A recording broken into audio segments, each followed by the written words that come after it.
Some evenings, I look around my little kitchen. Kitties at my feet. The smell of dinner is starting to fill the air, and I'm reminded how far I've come. There was a time I didn't have a place to cook, a place to call my own. And now, even with the mess, the never-ending dishes, and the tiny space, I'm so grateful. Because home isn't about perfect. It's about love and the little moments that make us feel safe.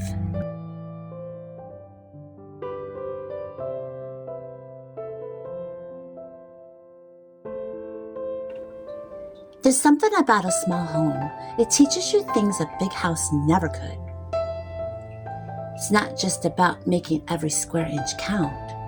It's about learning to see beauty in places that you might have overlooked before. It's about discovering that comfort isn't tied to how much space you have, but to how you care for the space that you're in. Small spaces, they force you to get intentional. You can't keep everything, so you start choosing what truly matters. And slowly, you realize the things you let go of were just taking up space in your home and in your mind. Doesn't mean it's always easy. Some days I feel like every corner has something out of place. The laundry basket, it's never really empty. The dishes, they seem to refill themselves when I'm not even looking. It can really be overwhelming.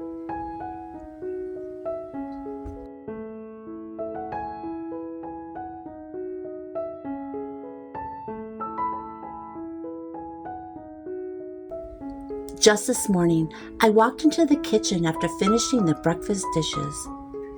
Somehow there were already new ones right in the sink. It made me smile because, in a strange way, that's the heartbeat of our home. The constant hum of living. The small signs that life is happening here. That's something to hold on to. Because there was a time when I didn't even have a home.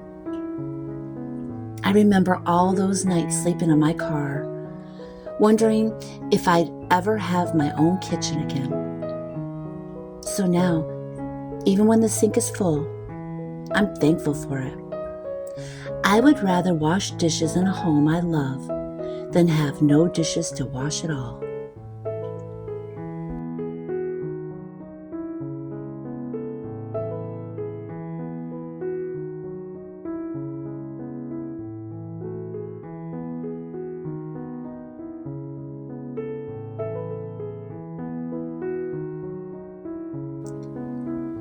Living in a small home, it's taught me to focus on what actually brings me peace.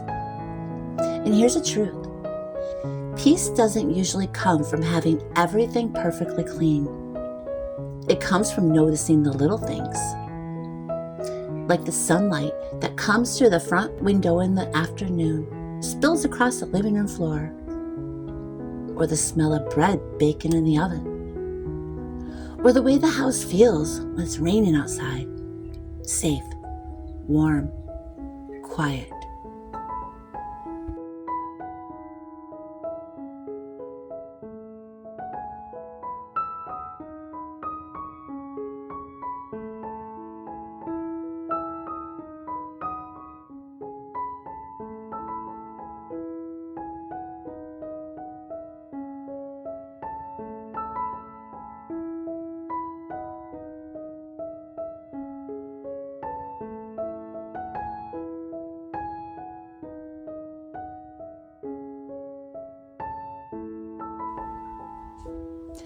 I've been learning that home isn't something you finish. It's something that you keep tending. It's like a garden. It has seasons. Some days it's blooming. Everything feels light and fresh. And other days it's overgrown. And that's okay. It's still alive. And here's something I want you to remember, especially if you've been feeling unappreciated lately. The work that you do in your home, it matters, even if no one thanks you. even if no one notices every detail.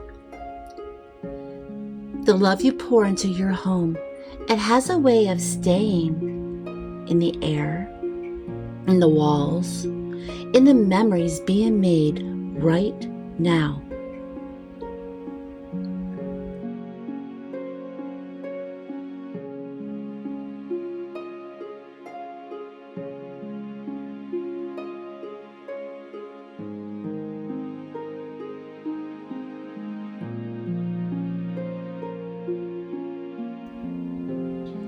Whenever I start to feel anxious about the never-ending nature of homemaking, I've started asking myself one question. What can I be thankful for in this moment? It's never everything. It's just one thing. Some days, it's the sound of Tim talking to the cats in the kitchen. Some days, it's the feeling of a warm blanket after a long day. And some days, it's just that I had the energy to make dinner, even if it wasn't fancy. Gratitude has a way of slowing your mind down. It shifts you from I'm so behind to I'm so blessed. And I'll admit, I still have moments when the mess gets to me. When I vacuumed and mopped, and 5 minutes later, there are paw prints across the floor. When I fold a basket of laundry, turn around, and somehow there's another pile waiting. But instead of seeing it as proof that I can't keep up, I try to see it as proof that this is a lived-in home. It's not a museum. It's not meant to be perfect. It's meant to be a place where people, and yes, pets, can relax, live, just be themselves. When I think about it that way, the mess feels less like a problem and more like a story. The blanket tossed over the back of the couch, that's where I was sitting last night with Tim watching a movie. The shoes by the door, that's from our walk when the air was just starting to feel like fall.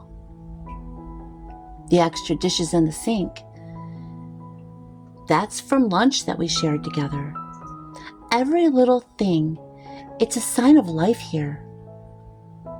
So if your home feels too small or too chaotic right now, here's what I encourage you to do. Find one cozy corner. It doesn't have to be spotless. Just make it a place that you love. A chair by the window with a throw blanket. A little table with a candle.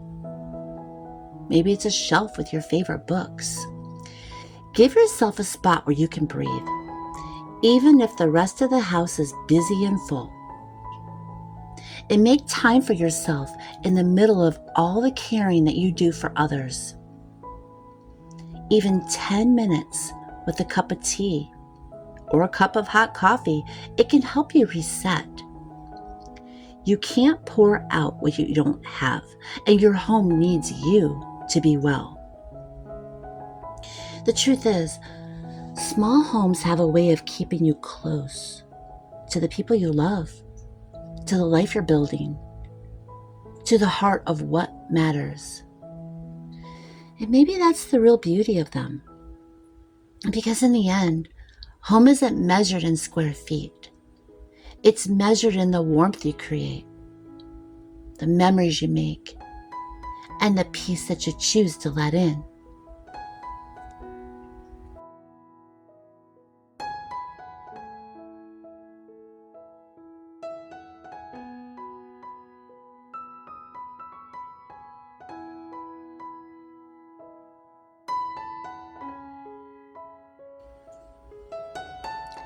So today I'm letting go of the idea of getting it all done. I'm choosing to slow down, notice the good, and be grateful for this little space I get to call home. And because for me, that's more than enough.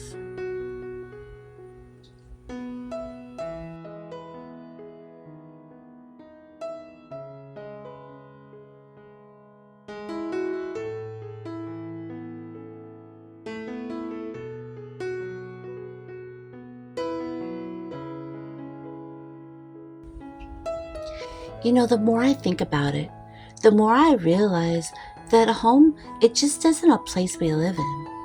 It's the place that shapes us, holds us, and reminds us who we are. It's where the little quiet moments weave together into something bigger than we often notice in the moment. Whether it's the smell of dinner in the oven, the feel of a worn quilt pulled over your lap, or the sound of rain tapping on the windows. Home has a way of whispering, "You're safe here." And that's something I don't ever want to take for granted. Especially knowing that there were times in my life when I didn't have that safety. I didn't know where I belonged. If you're listening to this and your home doesn't feel like a safe place right now, maybe it feels more like a burden. Maybe it feels empty. I just want to tell you that you're not alone in that. It could change, slowly, gently, one choice at a time. Sometimes it starts with clearing off one small counter, lighting one candle, or cooking one meal you love. It's those little faithful things that begin to shift the way you feel in your own space.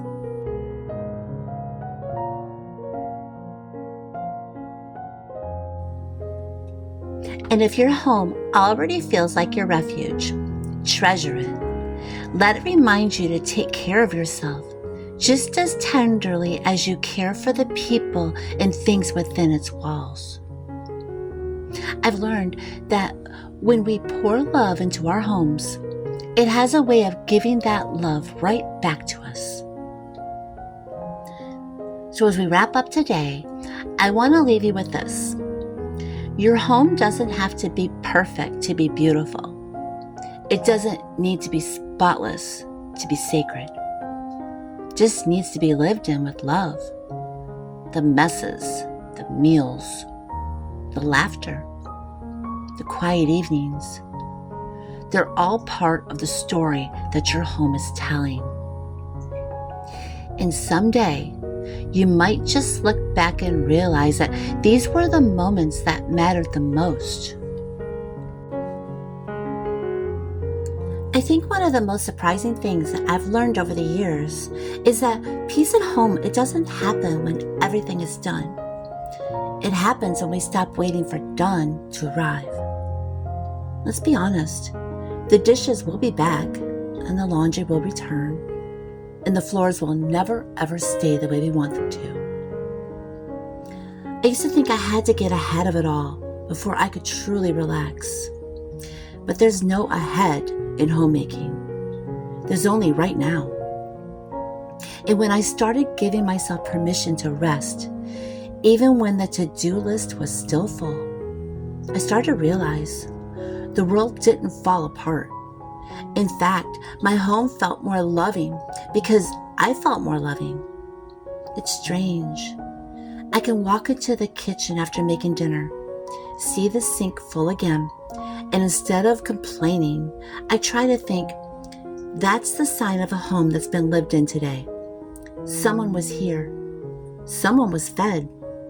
It's the proof of life within these walls. I'm not saying it's easy. There are still days that I feel stretched thin and underappreciated. I'll be folding towels and I'll think, does anyone even notice? Or I'll be wiping down the counters for the 5th time in a day. And my mind will wander to all the things that I haven't done yet. But that's when I've learned to catch myself, to take a deep breath, and remember that even if no one else notices every little thing, these moments are the threads that hold our days together.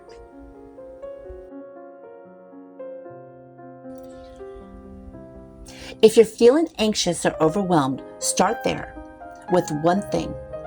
Let yourself see it, really see it, and let that small moment be enough for right now. Because one small moment, it can lead to another. Before you know it, your shoulders drop, your breathing slows, and home starts to feel peaceful again.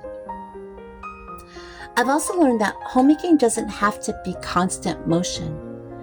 Some of the best things I do for my home happen when I'm sitting still, flipping through a photo album, praying over my family, or simply sipping tea by the window while the world outside carries on. Those aren't wasted moments. They're the moments that fill me back up so I can keep giving. And here's something else. You can make space for yourself without feeling guilty. Your home, it's not just for everyone else, it's for you too. Light the candle you've been saving. Use the nice blanket on a Tuesday. Bake the cookies just because you want them, not because company's coming. When you take care of yourself in your own home, you are not being selfish.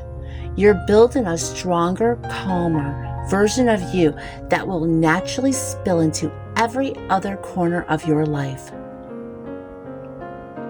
Some days I like to think of my home as a living scrapbook. Every dish, every piece of furniture, every scratch on the floor, it has a story. The old chair in the corner that's been recovered twice. The mug with a chip in it that I still reach for every single morning. The recipe card with smudges on it from the day I was in such a rush that flour dusted the whole counter. These aren't just things. They're the evidence of life happening here.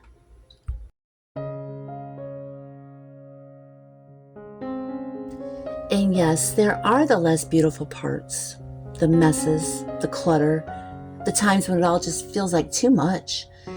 But even those tell a story.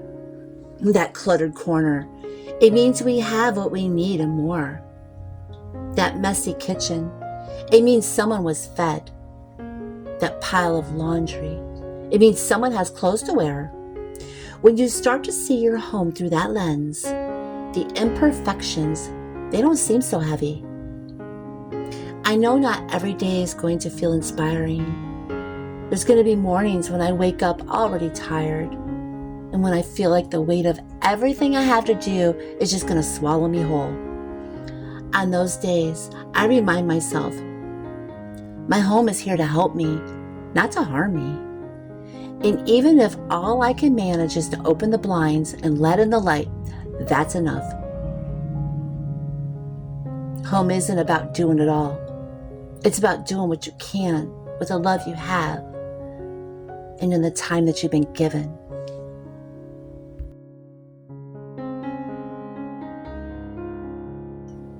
Thank you so much for spending this time with me today. I know you could be anywhere, scrolling, watching, doing 100 other things. But the fact that you chose to be here, it means so much to me. If this video brought you even a little bit of peace or encouragement, I hope you'll stay a while. Make yourself at home here. There's always room at this table for one more cup of coffee, one more story, one more moment of quiet that we can share together. Before you go, let me know in the comments what makes your home feel like a safe place. Love to hear your stories, your routines, and your small comforts. You never know. Your words might be the encouragement that someone else needs to hear today. Until next time, take care of yourself, take care of your home, and remember, the love you give it will always find its way back to you. Now see you next time.